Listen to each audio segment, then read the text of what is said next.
Welcome to Chanting Unitarian Universalist Church. We're glad you joined us for worship today.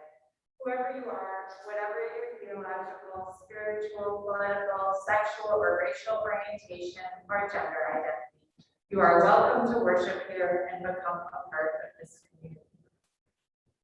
Are there any announcements this morning? I've been in touch with Rockland Holiday Magic.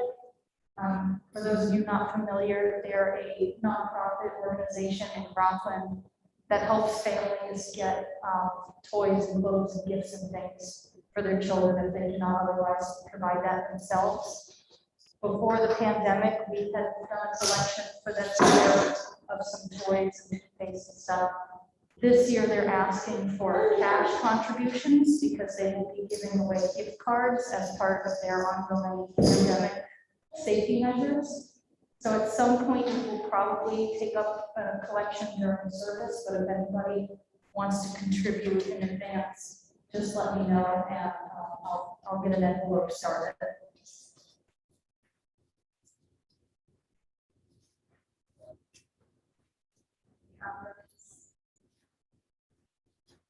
I'll remind everyone that we're still not singing. So try to hold back. And after church, we're having a conversation hour. And now I will turn it over to Reverend.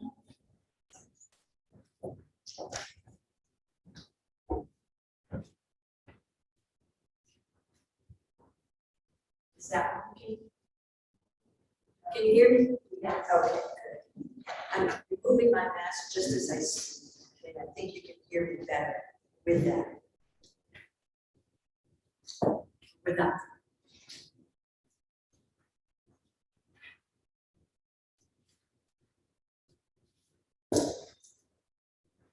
Now, my invocation, shall we say this morning, is more a reading that I like to use with this sermon.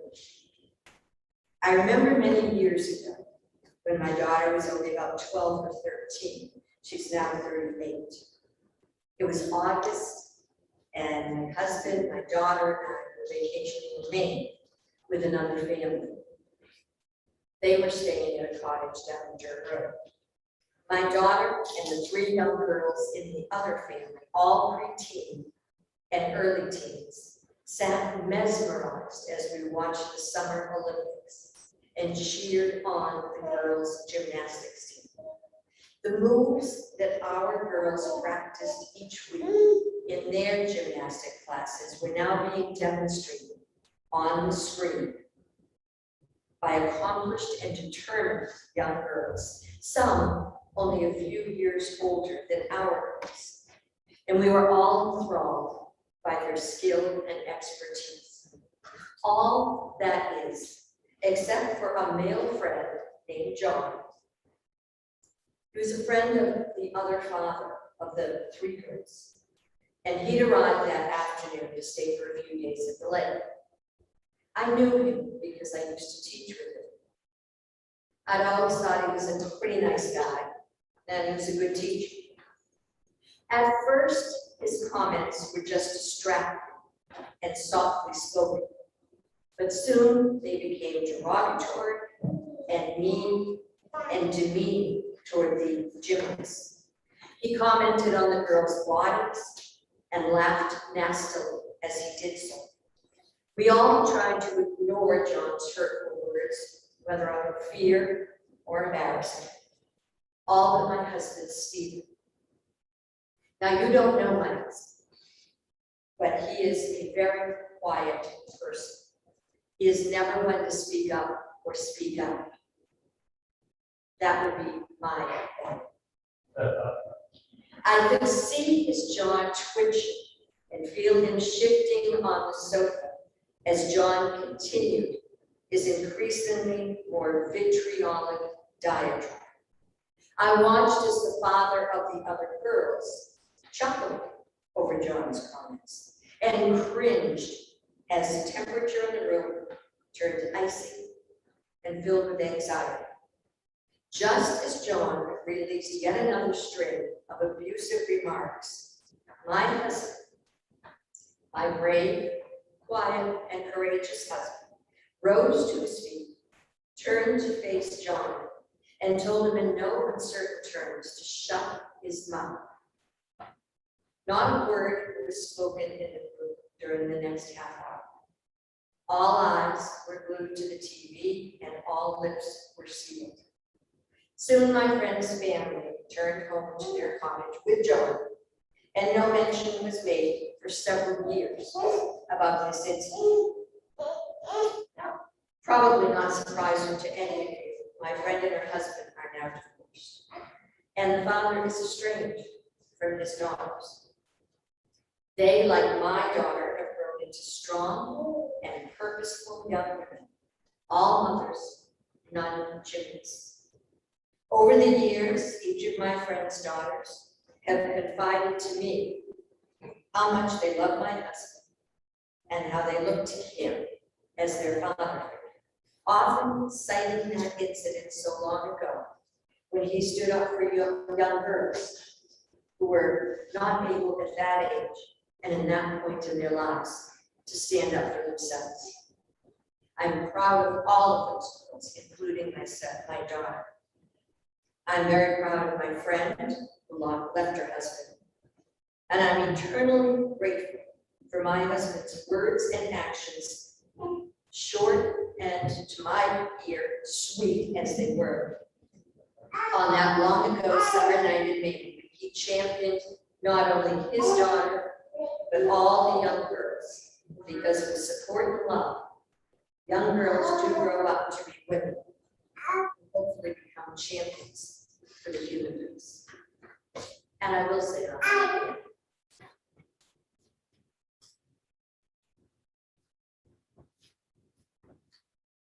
So now is the point where we all wave to our neighbors and say hi in our gathered meeting. And now please stand as you are willing and able. And join me in saying the words found in your order of service. Kindling this flame of our liberal heritage in our chalice of community. Let us hold it in the presence of the Savior. I noticed we had forgotten. And now our affirmation. Love is the doctrine of this church. The quest for truth is sacrament, and service is its prayer. To dwell together in peace, to seek knowledge and freedom, to serve humanity in fellowship, to demand that all souls shall grow into harmony with the divine. Thus do we covenant with each other and with God. You may be seated.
It is language that makes us human. One half of language is to listen. Silence can exist without speech, but speech cannot live without silence. Listen to the speech of others. Listen even more to their silence. We now have the opportunity to share our joys and concerns with one another.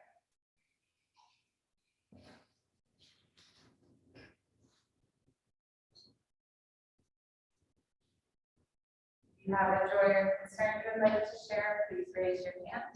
And I will stand.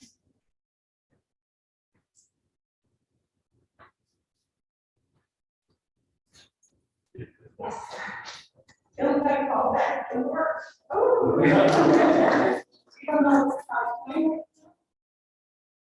That's great.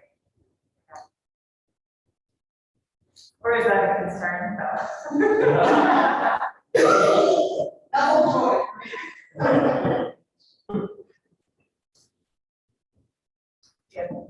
Candle Joy for Rockland Cleanup Day yesterday. Doc got to participate, so she got to do her first day of community service.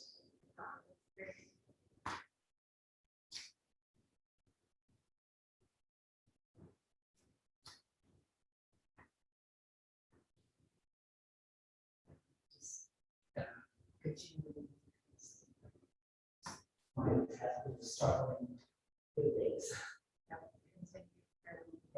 Positive thoughts.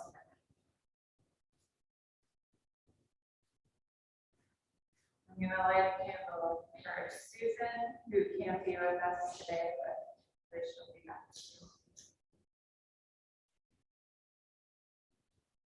I'm going to light a candle for myself because I have my first powerlifting meet in like 2 years next Sunday. So on Sunday, when you're in church, send some good luck vibes my way.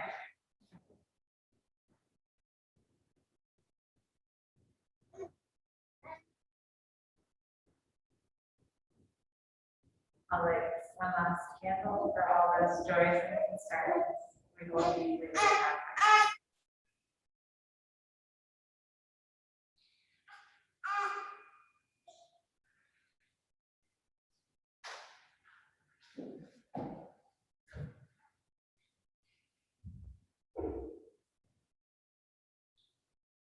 I invite all of you to just take a moment, gather your thoughts, consider the candles that were just lit for joys and concerns, some a little of both. I don't think that's unusual. My sister-in-law shared with me once that for better or worse is a lovely thing, but never for much. So keep that in mind. Sit back, close your eyes if you like. Use this time for inward prayer, connection with whatever form your God displays, God's self. And use it also for some meditative moments. Perhaps your thoughts are going toward that young boy whose remains were found just in our next town. No 5-year-old should ever have to suffer like that.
The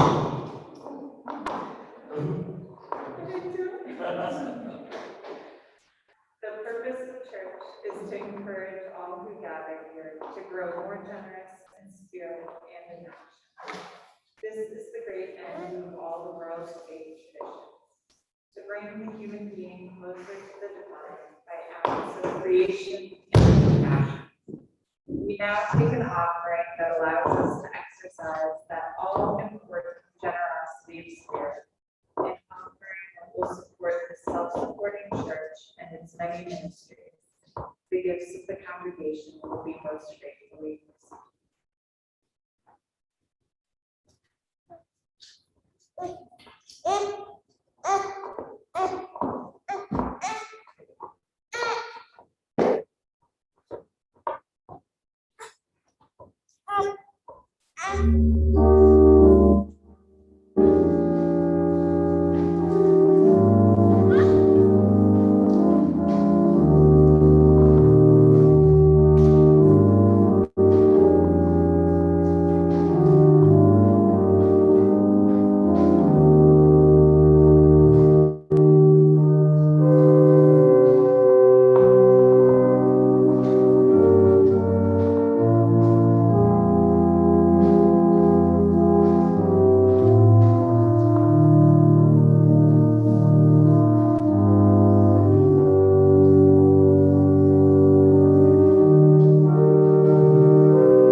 Spirit of truth, of life, of power, we bring ourselves as gifts to thee.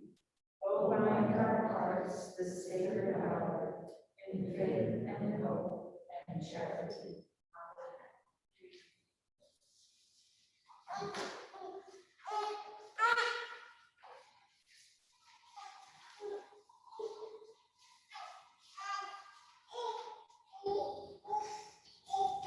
Well, I think it's official.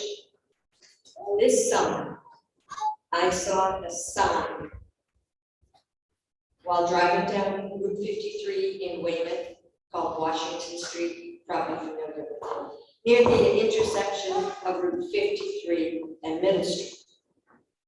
There obviously can be no dispute, as the signage was in bold black lettering, outlined in even brighter red ink with dabs of gold leaf and the addition of several very large exclamation marks. The sign read, "Destruction is at hand. The end is near. Repent now or burn in hell with all the rest of the sinners." In parentheses, probably your friends. 3 exclamation marks. Forever, all in capitals, 4 exclamation marks. God will not wait for you, 5 exclamation marks. Jesus saves, in bold red. Good news, only in black. And Amen, in red, in capitals, with about 20 exclamation marks. You see what I mean? I knew at once that this had to be true, at least for the man holding the sign, who was very zealous about his warning, stepping on and off the curb to flash his printed news in the face of unsuspecting drivers as they pulled up to the lights to take a left onto Washington Street toward Weymouth Landing. Now, I was heading south on Washington Street, that is remaining on 53 toward Weymouth. So although I got a great view of the sign holder, I was not subjected personally to his vocal message. Not that I did not believe it, not even for a second. How could anyone dispute the veracity? As drivers read this sign, most turned aside. Some looked bemused, some shook their heads, or if they had passengers in their car, it appeared that they were having a conversation with that person about the sign holder and the sign. Let's face it, at 1:30 on an afternoon in the summer, in the middle of the week, in East Weymouth, a man bringing news of imminent destruction is an anomaly. If it were downtown Boston, maybe not so much. But usually things are pretty quiet here on the South Shore. Now, just before my light turned green, I considered whether or not I had time to take a picture with my cell phone, but the change of lights made that unsafe and unwise. So I pulled away, and I stole a glance once more as I drove past the man. And briefly, very, very briefly, we made eye contact. And as we did, his right hand came up, his finger went out, he pointed right at me, and he screamed out, "You!" Now, you know the look that Charles Manson gave to the world in one of his infamous court hearings? It still haunts me when I see that picture. The one where it appears as though he looks right through you, right into your soul, and then he stabs you in the heart. This guy made Manson look like an amateur in reading. I admit it, I was unnerved. I still had the wherewithal to stop for my medium iced latte later at Douglas and to use the drive-up mail slot post office in Boulder, which I always do because I'm too lazy to get out of bed. But once I was safe back at my little house in South Weymouth, I really did breathe a sigh of relief. For many, many days, this strange sighting reoccurred to me. Often in the next few weeks, and then by now months. I've driven that same route, sometimes even at the same time of day, yet never again have I sighted this man. I remember asking a few people who frequent the area if they had ever seen him walking the area, but no one could recall. He was not that distinct. He was a bit disheveled, backpack full of God knows what, pockets crammed with papers, bags. But I'd seen homeless people before in Weymouth, as I imagine you have too, maybe in Rockland. At least I perceive them to be homeless. They do not look like my friends or any of the people I know. They look sad and pathetic and lost. So I wondered, did this guy know something that I did not? I, of course, did not buy his line then, and I do not now. I'm not a doomsday follower. I doubt if I ever will become one. But I still recall that day, and I still see his face sometimes, at the most inopportune and unexpected moments. And it still haunts me. I do not buy what he was selling, but I believe that he did. Now, depending upon your viewpoint on when humans first arrived on this planet, I think we can all pretty much agree that we've been here for quite some time. Now, most probably, we have evolved in many areas. We're taller, we're bigger, we're smarter, we're better fed, we're better educated. As a species, we have survived, at the very least, tornadoes, avalanches, hurricanes, fires, tidal waves, cyclones, floods, and famines. We persevered in the face of drought and deluge, genocide, civil wars and world wars, plagues and mass torture. Resiliency is a noted and acclaimed trait for our lot as humans. And for that, I applaud us as a whole. As a whole, as a species, as a group of beings, we're the poster child for Darwin's theory of survival of the fittest. We rise above, we overcome, we endure. Hear us, Lord. how do we fare where it really matters? How do we rise above, overcome, and endure individually? Seen in total, we look great.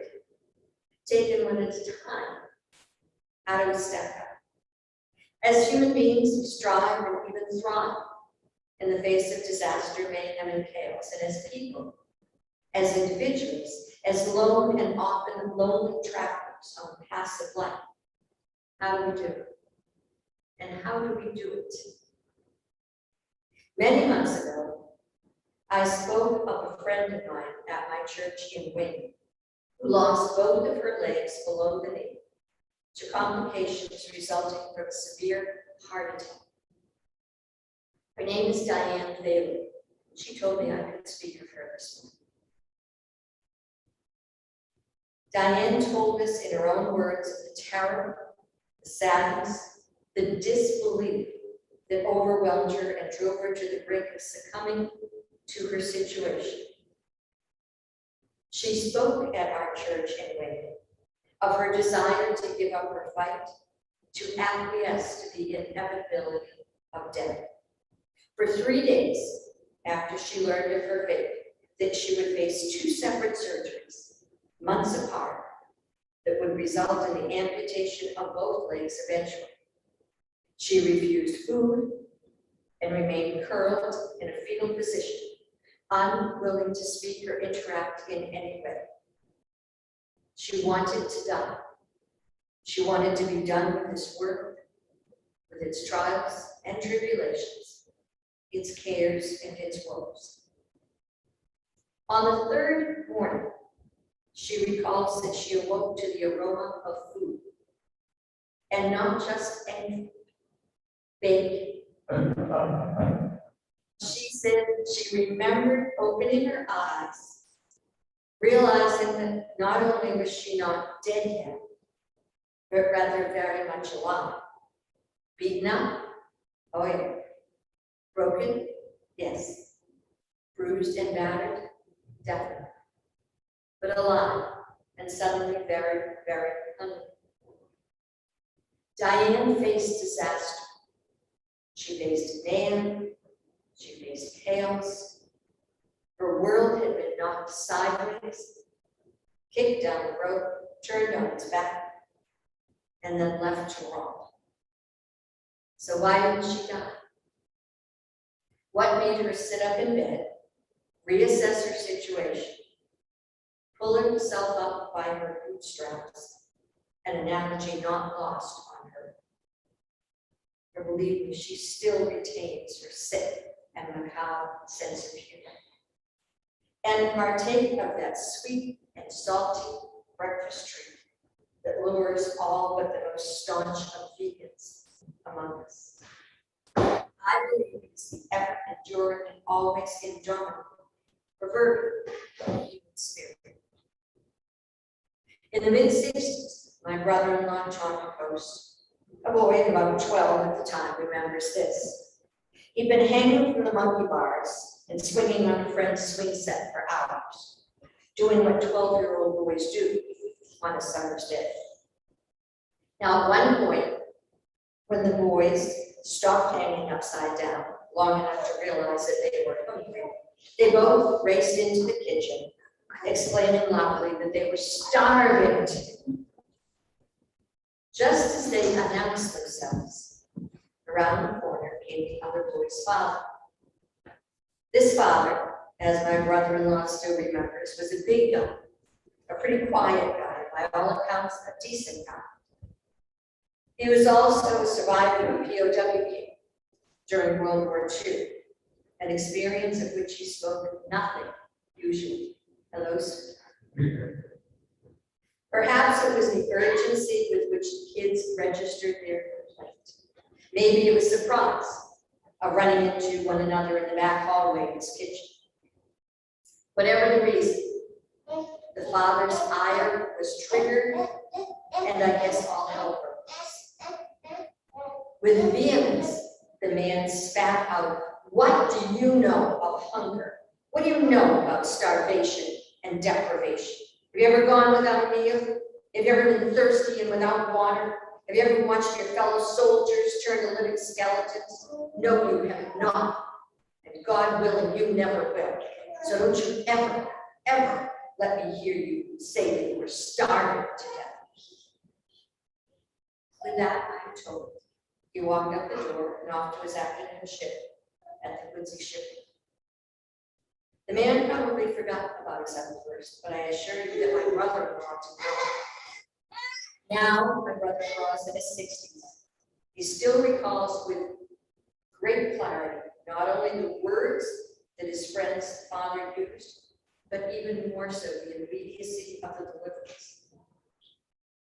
He tells of the terror both he and his friend experienced at the wrath and vehement spewing from the older man towards him. He says how he still recoils at hearing someone utter that phrase, "I'm starved," and how he is immediately brought back to that day, that moment when he now realizes he witnessed his friend's father reliving the horror and the fear of being captured and starved in a strange land, in a strange time, and in a strange world. Even the apparent security of living in a safe home, in a safe neighborhood, with a wife and 3 kids, in a free country, could not erase the disaster, the mayhem, and the chaos that he had endured. But survive that soldier did. He built a career, a family, and a new life. He and thousands of others did so also, as did survivors of the Holocaust, Nagasaki and Columbine, standing. So people survive and they strive. But how do some go on to even thrive?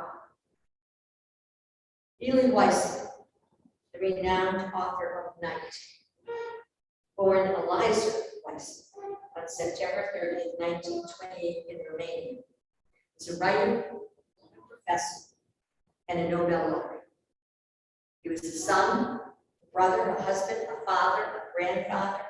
He was brilliant and accomplished and very well respected. And he was a Holocaust survivor of both Auschwitz and Buchenwald concentration camps during World War II in Germany.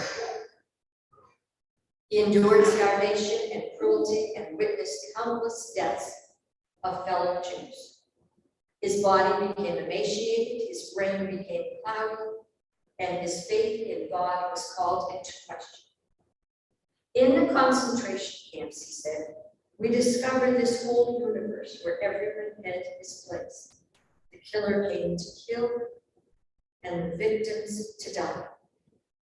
Years later, when he'd been released and reflected on his life, Weissel wrote, quote, that I survived the Holocaust and went on to love beautiful girls, to talk, to write, to have toast and tea, and live my life.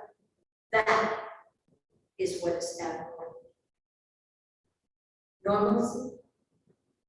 Is it possible that anyone's life in the wake of disaster, mayhem, and chaos ever returns to a state of normalcy again? I believe that it can. I believe that our definition of normalcy may shift, that it evolves to accommodate a new sense and appreciation of what normalcy can afford us and what we need normalcy to be.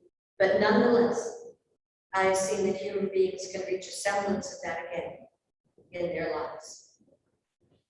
I believe that the shift begins with the acceptance that life as we knew it before chaos.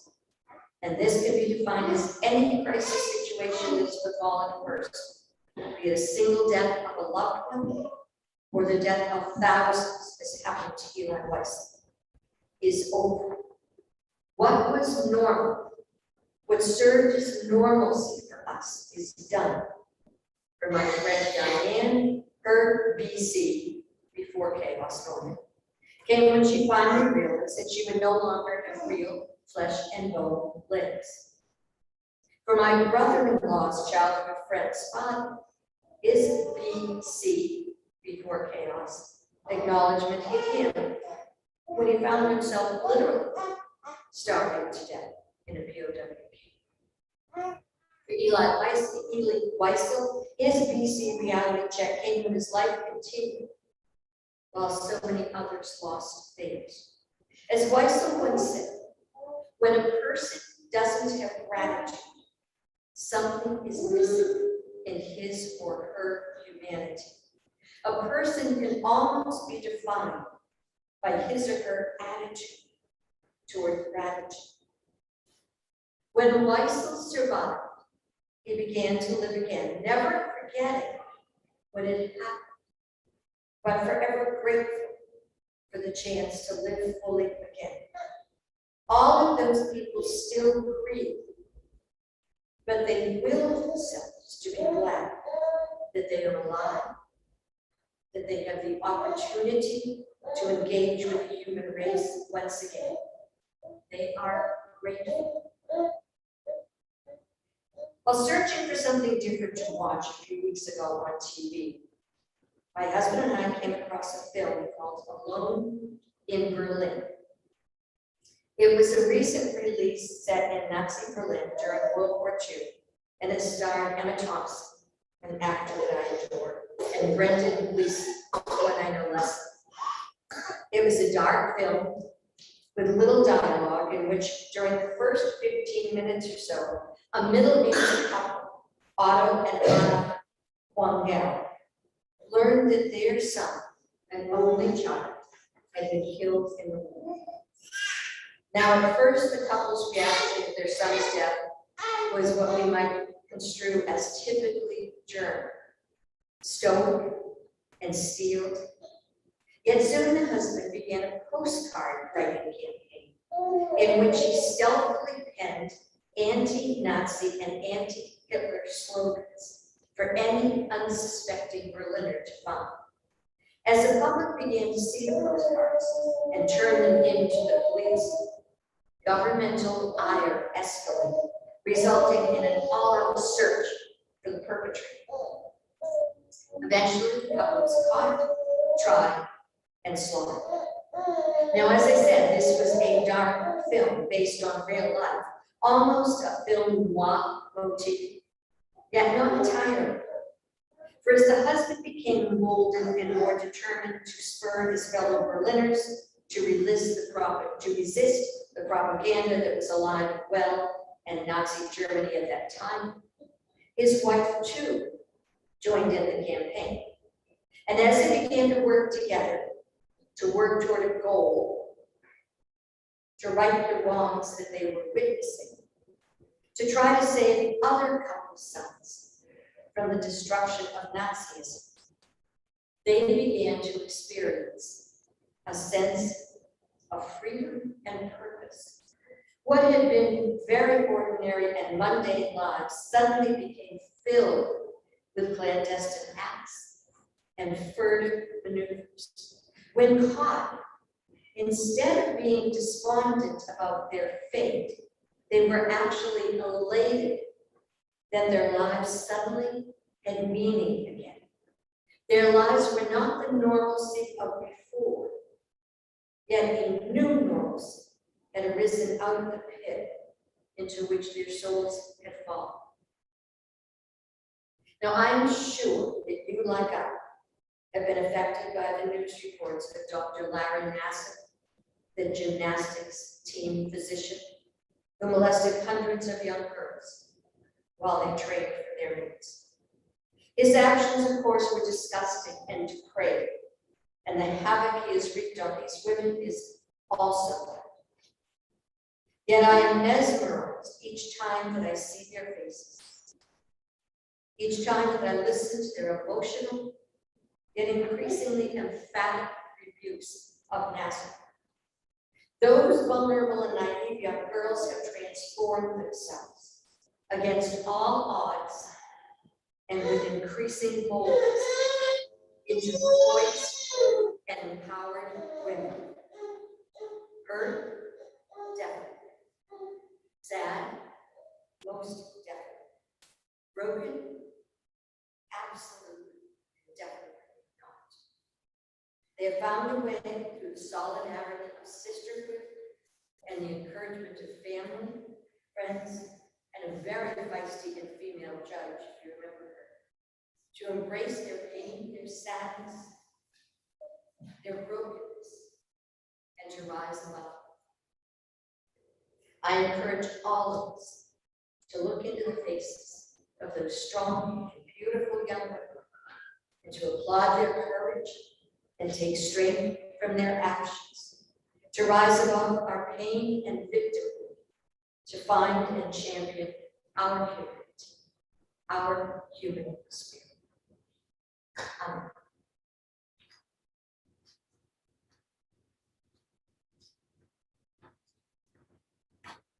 Music question.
Please stand as you are willing and able to join in reading the words found in your order of service.